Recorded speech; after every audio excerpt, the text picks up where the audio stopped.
Target teaching centre YouTube channel में एक बार फिर से आप सभी छात्र छात्राओं का स्वागत है। अब आज जो है chapter 3 now the leaves are falling fast, यानी इसका हिंदी होता है अब तेजी से पत्ते झड़ रहे हैं। पत्ता समझते हैं, पतझड़ के मौसम में जो है वृक्ष से पत्ता झड़ जाता है, उसी के बारे में दिया गया है। बेसिक इंफॉर्मेशन, कवि के बारे में, स्टार्टिंग वाला जो क्या है, कवि क्या है, जन्म मृत्यु, उनके बारे में बेसिक इंफॉर्मेशन। ठीक है, अब देखिए पोएट का नाम जो है W.H. ऑडेन, यानी इनका हिंदी लिख दिए है। पढ़ने में बच्चे को दिक्कत होता है, हम लोग बिहारी हैं, कहीं ना कहीं दिक्कत होता है, इसलिए इसका हिंदी लिख दिया। अब क्या बॉर्न, यानी उनका जन्म जो है 21 फरवरी 1907 को न्यूयॉर्क यूनाइटेड अमेरिका में किंगडम में हुआ था। ठीक है, डेट यानी मृत्यु जो है 29 सितंबर 1973 वीना ऑस्ट्रिया। अब सुने होंगे ऑस्ट्रिया का नाम, वही हुआ था। फुल नेम जो है उनका हो गया W.H. ऑडेन। नेशनैलिटी जो है उनका कहाँ, कौन देश का है, तो ये ब्रिटिश में, बर्थ के हिसाब से ब्रिटिश में और रहने के हिसाब से अमेरिका में। अब एजुकेशन जो है वह MA किए थे इंग्लिश लैंग्वेज से, MA जो इंग्लिश लैंग्वेज से और लिटरेचर। ठीक है, अब पोएम जो था वो जो है फर्नर ब्लूज एंड NXT, मोर मतलब और भी होता है, इसके अलावा भी उन्होंने लिखा था। अब क्या है कि हम आप इसका जो है बेसिक इंफॉर्मेशन, कवि का बेसिक इंफॉर्मेशन यानी W.H. ऑडेन का जो है बेसिक इंफॉर्मेशन हो गया।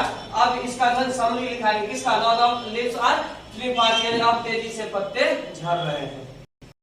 हाँ जी सर। चलिए अब देखिए समरी यानी समरी का जो हिंदी होता है क्या होता है, सारांश। अब इसका जो क्या करते हैं हम लोग लिखते हैं, अब now the leaves are falling fast, अब पत्ते झड़ रहे हैं यानी पत्ते गिर रहे हैं। मनुष्य को इसी के अनुसार चलना चाहिए कि जिस प्रकार पेड़ पौधे एक समय के बाद पेड़ पौधे का पत्ता झड़ जाता है, ठीक उसी प्रकार जो है हम लोग मनुष्य हैं, हम लोग का भी जब अवस्था गिर जाता है, हमारे पैर, हाथ, मुंह, कान काम करना बंद कर देता है। इसलिए हमें घमंड नहीं करना चाहिए। Now the leaves are falling fast is one of the finished lyric poem. ये जो है कि अब पत्ते तेजी से झड़ रहे हैं, यह एक बेहतरीन गीत कविताओं में से एक है। ठीक है, दूसरा है W.H. Odean, the title of this poem suggest the death of human beings like the falling fast of leaves, यानी जिस प्रकार पत्ते गिर जाते हैं वृक्ष से, ठीक उसी प्रकार मनुष्य भी यानी मनुष्य का भी अवस्था गिर जाता है। W.H. ऑडेन हमको सुझाव दे रहे हैं। ठीक है, क्या दे रहे हैं, एक सुझाव दे रहे हैं, सजेस्ट कर रहे हैं। इसलिए हमें किसी प्रकार का अपने से छोटे आदमी से, अपने से दुर्बल आदमी के सामने घमंड नहीं करना चाहिए और दूसरे को गिराना या अपने सामने उसको नीच या उच्च समझना नहीं चाहिए। सबका इज्जत सम्मान करना चाहिए। अब आगे की ओर ये देखिए, अब जो है क्या है कि आगे का है, human beings are going to their grave very fast due to suffering and disease in this poem. The poem tries to expose the frustration यानी फ्रस्ट्रेशन, चिंता में जो frustration and crisis in modern life. अब जो है यहाँ क्या है कि इंसान दुख और बीमारियों के कारण बहुत तेजी से नीचे की ओर यानी कब्र की ओर जा रहा है। इस कविता में आधुनिक जीवन यानी life the poet said death, इस कविता में जो है आधुनिक जीवन, निराशा और संकट के को उजागर करने का प्रयास किया है कौन, कवि। ठीक है, तो द पोएट सेड, कवि कहते हैं कि all fake love to another, जितना भी प्रेम करता है आज के युवा और युवती, अभी के जितने भी युवा और युवती प्रेम करते हैं वो सब नकली प्यार है। कौन प्यार है, नकली प्यार। ठीक है, the messenger of death is present to sense the real delight of people.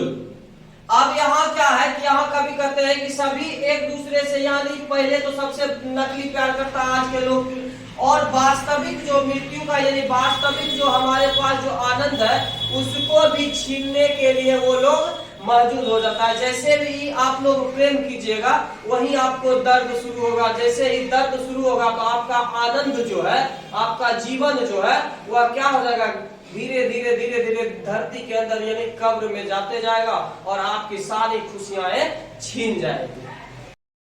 चलिए अब देखिए, अब लास्ट स्टेंजा क्या कर रहा है कि the people who alive today will die tomorrow, यानी जो लोग आज जीवित है वे कल मर जाएंगे। ये बात एकदम फिक्स है कि जो आज जन्म लिया है वह कल मरेगा। तो फिर घमंड किस बात की? तो इस बात को ध्यान रखिएगा कि the people who alive today will die tomorrow, जो जन्म लिया है, जो आज जीवित है वो कल मर जाएगा। This expression suggests that human life is on better than death, यानी यह अभिव्यक्ति बताती है कि मानव जीवन मृत्यु से बेहतर नहीं है। यानी मनुष्य मर जाता है लेकिन उसका कर्म जो है वो याद रहता है। मनुष्य मर जाता है, उसके कर्म यानी उसका कर्म जो है जीवन भर याद रखता है कि मनुष्य क्या करके मरा है, उसका जीवन वृत्तांत क्या है। हर व्यक्ति जीना चाहता है, मॉडल बन जाता है। अगर आप अच्छा कीजिएगा तो आपको देख के जो भी सीखेगा वह आपको फॉलो करेगा, आपका इज्जत प्रतिष्ठा संस्कार वो अपने अंदर संस्कार उतारेगा।